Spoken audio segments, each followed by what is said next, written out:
আসসালামু আলাইকুম viewers, Karimganj village ব্লগিংয়ে আপনাদের সবাইকে ওয়েলকাম জানাচ্ছি। আশা করছি কাছে ও দূরে যে যেখান থেকে আমার ভিডিওটা দেখতেছেন, আল্লাহর রহমতে আপনারা সবাই ভালো আছেন, আমরাও ভালো আছি। কয়েকদিন থেকে গরম বেড়ে যাওয়ায় কাজকর্ম, খাওয়া দাওয়া সব কিছু স্বাভাবিকভাবে করা যাচ্ছিল না। কালকে রাত্রে থেকে বৃষ্টি হয়, সব কিছু নর্মাল লাগতেছে।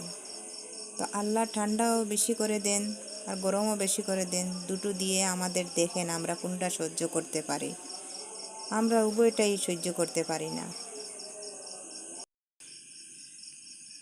সকালে জাল দিয়ে আমাদের পুকুর থেকে একটা মাছ ধরা হয়েছিল।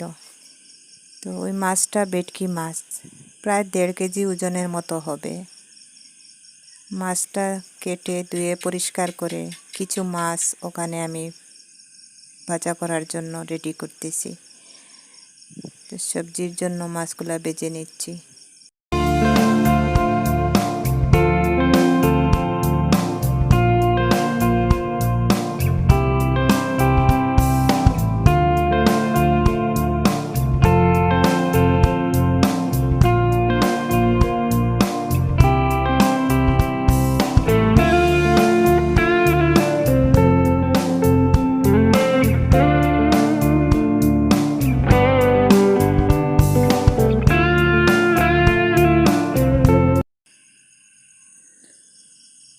কাজ করতে করতে পেটে অনেক খিদা লেগে যায়, কাজ আর শেষ হচ্ছে না। তো মুস্কানের বাবা দোকানে গিয়ে ওই বনটা নিয়ে আসেন চা খাওয়ার জন্য। দুপুরে চা খাওয়ার জন্য ওই বনটা আনা হয়। গত ভিডিওতে আমি দেখিয়েছিলাম বাজার থেকে আনা হয়েছিল ওই মিষ্টি লাউটা। এতদিন আমি আর কাটিনি। মিষ্টি লাউটা মাংস টাংস দিয়ে খেতে ভালো লাগে। আজকে ভাবছি আদা কেটে রান্না করব।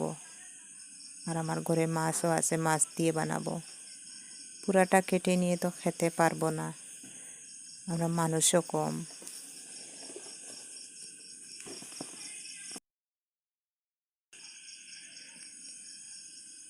ওই শিমগুলা বাজার থেকে আনা হয়েছিল, এত পোকা শিমগুলাতে।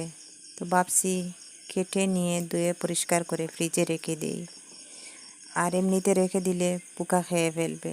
এতদিন তো আমার গাছে শিম ছিল, কত শিম খেয়েছি আমরা এই বছরে।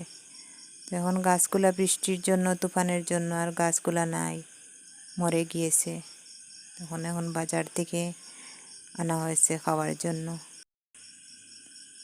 আজকে আমাদের ওই বলদ গরুটা কিনে নিয়ে যাওয়ার জন্য কিছু লোকজন আসেন। গরুটা দেখে ওনাদের খুব পছন্দ হয়েছিল, আর অনেক জবরদস্তিও করেন নিয়ে যাওয়ার জন্য। আর যা দাম বলেছিলেন, আর আমার আর মুস্কানের বাবার, ওটাতে আমরা আর রাজি হলাম না, আর গরুটা দিলামও না। যারা আমার ভিডিওটা দেখতেছেন, প্লিজ একটা লাইক দিয়ে দিবেন, আর আমার চ্যানেলটা সাবস্ক্রাইব করে নেবেন। আর যারা অলরেডি আমার পাশে আছেন তাদেরকে অসংখ্য ধন্যবাদ। আজকের জন্য এতটুকু, দেখা হবে পরের ব্লগে। আল্লাহ হাফিজ।